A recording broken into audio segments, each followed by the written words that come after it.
तर मंडळी, भारत देशातील अनेक सुज्ञ लोकांच्या स्वप्नातील राजकारण आणि एक युवा सरकार नेपाळमधील लोक आज वास्तवात जगत आहेत। 35 वर्षाचा एक रॅपर इंजिनियर पोरगा एका देशाचा पंतप्रधान बनतो। 33 वर्षाचा एक डीजे होम मिनिस्टर बनतो आणि एक 29 वर्षाचा तरुण मुलगा एज्युकेशन मिनिस्टर आणि स्पोर्ट्स मिनिस्टर बनतो। दिस पीपल आर क्रेझी मॅन। म्हणजे ऐकायला पाहायला हा सगळा इतका वेडेपणा वाटतो, परंतु 100% हे जनतेचं आणि तरुणांचं क्रेडिट आहे। आणि आता हे सगळेच मिळून आपल्या कामाच्या पहिल्याच दिवसापासून असे काही निर्णय घेत आहेत ज्यामुळे सामान्य माणसाला आपणच राजा आहे, आपणच किंग आहे असं काहीतरी वाटत आहे। सर्वप्रथम यांनी एक वेबसाईट तयार केली ज्यामध्ये सरकारी प्रत्येक कामाची नोंद असेल आणि एक सामान्य नागरिक त्यावरती लक्ष ठेवू शकतो किंवा प्रश्न देखील विचारू शकतो। त्यानंतर सरकारी कोणत्याही ऑफिसमध्ये प्राईम मिनिस्टरचा फोटो लावता येणार नाही। हा एक अननेसेसरी अनवॉन्टेड एक्सपेन्सेस आहे असं यांचं म्हणणं आहे। लहान मुलांच्या 5वी पर्यंतच्या कोणत्याही परीक्षा यापुढे होणार नाहीत। देशातील सर्व प्रायव्हेट कोचिंग सेंटर क्लासेस यापुढे बंद होणार आणि सरकार स्वस्त दरात उत्तम कोचिंग सेंटर त्वरित उपलब्ध करून देणार। प्रायव्हेट शाळांमध्ये सरकारचा हस्तक्षेप असेल आणि यापुढे प्रत्येक वर्षी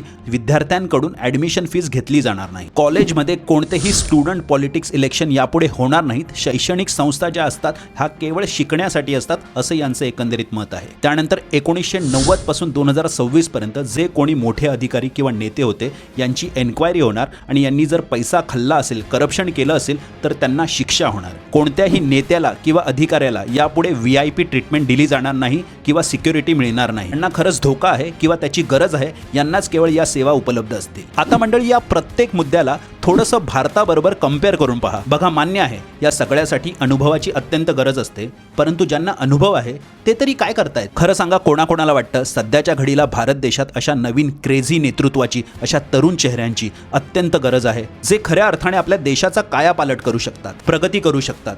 कारण थोडी वेडी माणसंच क्रांती घडवून आणतात।